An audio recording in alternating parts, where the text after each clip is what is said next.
Thanks for joining us on Inside Communications. Well, thank you.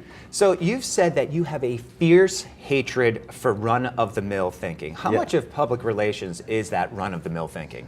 Well, unfortunately, I think too much of it is. I think that you really do have to think out of the box, and that your target has to be sort of, if you want to communicate for your client, it has to be this kind of jaded media person who's seen it all and done it all. So to cut through the clutter of that, if you're sort of using a run-of-the-mill idea or a run-of-the-mill way of thinking, you're going to really hit a brick wall and not get the desired effect, which is the coverage for your client. Exactly, and that's really what drives everything, is getting this great coverage. And you do a great job of getting this coverage with out-of-the-box ideas, big-time media coverage. Does a client come to you? They know what they're getting when they come to you? Generally speaking, I would say that they definitely know what they're doing when they come for me, because they basically come to me referred by either other clients or clients that I've worked with before that moved to other companies. So pretty much they know what they're getting, and I think that I kind of look like the product I sell. I'm not the man in the gray flannel suit, so they're not going to get that kind of idea. Let's talk a little bit about the evolution of this thinking. Was it something that you came to very early in your career, or did you just see that there was a niche that you could serve by this and it fits into your personality, fits into your persona, so you just decided to go with this? Well, I think it kind of came to me from my own influences. I came out of, before getting into PR, I was working in writing, I was working in music, I was working in art.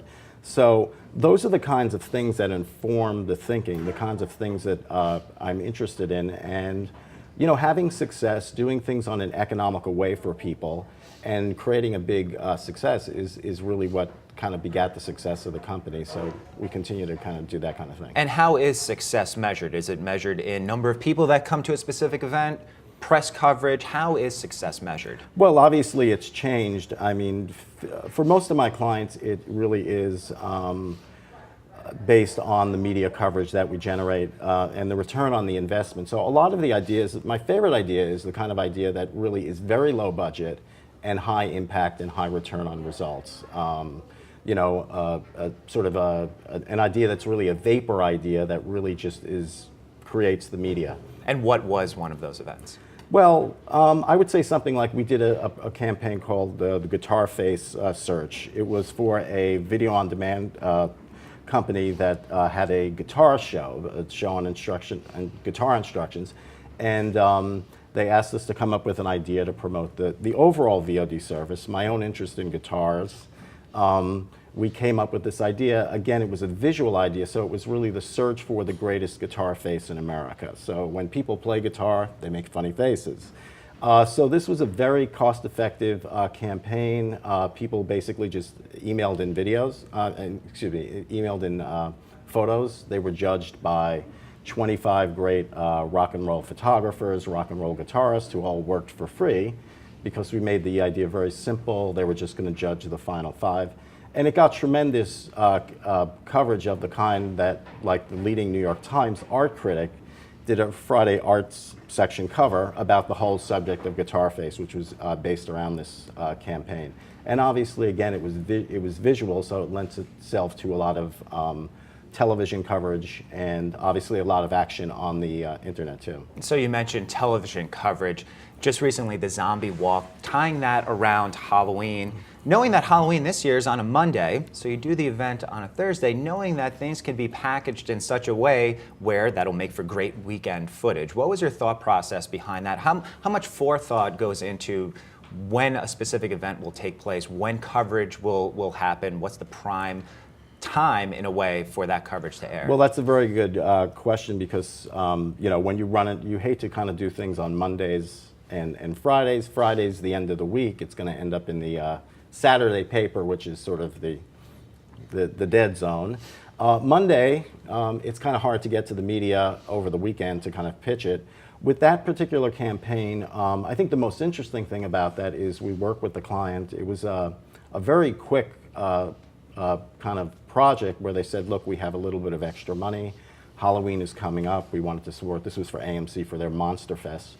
We want to do some additional publicity, support this. What can you guys come up with? So the idea was to have a zombie march. Our idea, I think, which in terms of the timing, was to, they wanted to kind of do it Midtown, middle of the day, and we were kind of thinking of broadcast coverage and said, well, why don't we march them over the Brooklyn Bridge, when all the local morning shows and national morning shows are on, so we can actually get the traffic helicopter coverage. So that was kind of an interesting variation on that, and it did obviously accrue to getting a lot of television coverage, live coverage. The guy in the traffic helicopter is over the FDR, and then they swing the camera, and here are all these zombies coming over the bridge. They were all carrying logoed briefcases for AMC Monster Fest.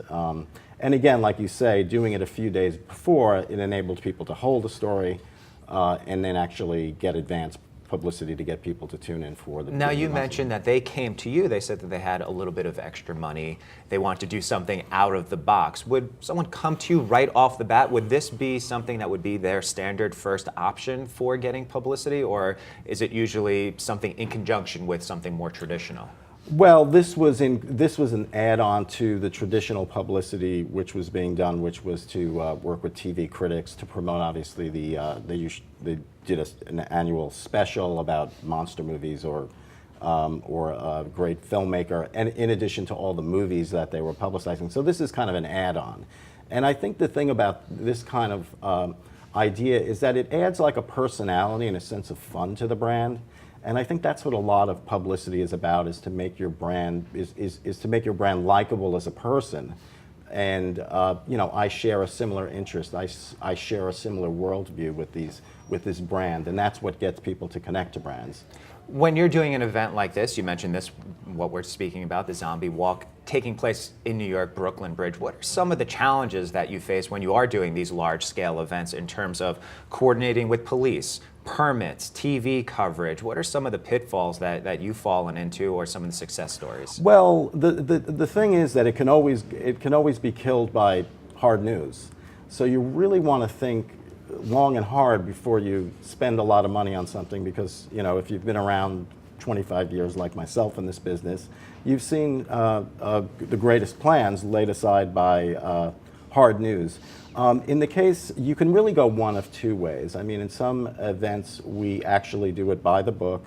There's permitting involved, which takes a lot of time and a lot of money. It can cost you $50,000 to get your space, months to get the approval of the proper authorities, versus doing something guerrilla where we would go lower cost, lower risk, and if we get moved by the police, we move somewhere else, and we just make sure the media knows and can generate their coverage. And you've been awarded with 2 Guerrilla Marketers of the Year awards. It's kind of funny because it's like a lot of these things, I think it's been intuitive. For the first one that we won an award was for a brand called Alizé, and it was a cognac liqueur, Alizé Red Passion. It was a red liqueur, so they wanted kind of an engaging idea. So that particular time, like now, redheads were hot. So basically this was an idea to transform women into redheads, 500 women into redheads a day.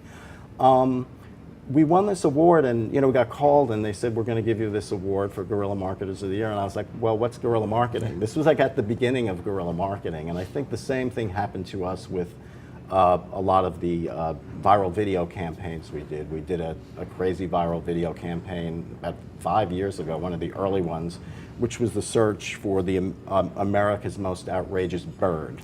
That bit bird tricks. It was obviously for a pet product. And again, that was another thing where we didn't even know it was called viral video at that time, and just ended up, I think, by being intuitive in the right place where the trends were going in the industry. That term viral video gets thrown around a lot. Sometimes you can't really intend to make a viral video. Sometimes a brand might come to you and say, we want to make a viral video, but there's not really such a thing as viral video. It just sort of happens organically in a way. There's no checklist as to how to make a viral video. Yeah, I think it's kind of hard to, it's a hard thing to manufacture. I think there are people who do it well, but there's an amount of risk involved, and I think to cut through the clutter, you have to be willing to take some chances. And at this point now, it is a much more cluttered field, and it is kind of hard to just, invest, put something out there and make it connect. What's making your life hard now? Is social media making your life easier, harder? Are there more people doing what we call guerrilla marketing now? You mentioned a few years ago when you won this first award, It's just what you were doing. But now it seems like with the advent of social media, YouTube, different social media outlets, that people can do this on a larger scale. Are you finding that to sort of break into some of your business? Not really, because we've always been sort of a scrappy, and proudly a low-budget operation. I think I run a small business. I've run a small business for many years, so I have that mentality, and I have that mentality also when I spend my clients' money. And maybe that comes from working with people like Roger Corman, who I work with on Monster Fest. But I think it's great that more people are empowered to do this kind of work. And that people are more open to these kinds of ideas. So I don't see that it's really impacted my work, and I think the kinds of things we do have only been amplified by the presence of Twitter and Facebook, because great publicity, great videos are just, obviously they go viral, they're shared, and you have a much bigger impact. And clients really look at, as much as they look to traditional kinds of publicity as perhaps being an end, or to some degree less important, I think a lot of getting a hit in the Times or something on CNN or whatever, that's going to really spread through the viral world too. Before I let you go, I have to touch on Roger Corman. He has just such a great tree of filmmakers and creative people that have come out from all the work that he's done, everyone from Ron Howard to you. Right. What were some of the experiences that you had with him? Well, Roger Corman, I actually got hooked up of doing one of my AMC Monster Fests, which may not have been the year with the, I think it was the year that one year we gave away a makeover for a house. It was basically to take your house and turn it into like, Hollywood standards. So it was the person who did the makeup from Terminator, the people who did the sets came down to the winner's house in Texas and built an extra floor on it, had mechanical rats running around the yard. 5 days of intense coverage, the helicopters and everything. But Corman, I think it's really, that was kind of one of the people who got me interested in this. I do remember like stunts from when I was a kid, the kinds of things that they did in the horror movies, and to me that seemed like a sense of fun, something that entertained me, that excited me, and that's kind of run through the work that I've done and that people like me do. So, and I was very proud to actually be paid by Roger Corman. Well, one of the few. One of the few. $2,000 from Roger Corman is like getting $10 million from someone else. So it was great to work with a guy like that and see that he also has kind of this childlike, if you want, enthusiasm. And I think that's a really great thing, because you want to have fun. You're working more than 9 to 5, so you want to come up with ideas that entertain you, that connect with the media, and that are really fun to work on with your clients, and will help you build relationships that continue for your career. When you start somewhere and they go to another place, they continue to work with you. So that's kind of the whole philosophy. And that's certainly a philosophy that you've espoused and certainly put into great effect and great success. Thanks for going inside communications with us. Thanks so much.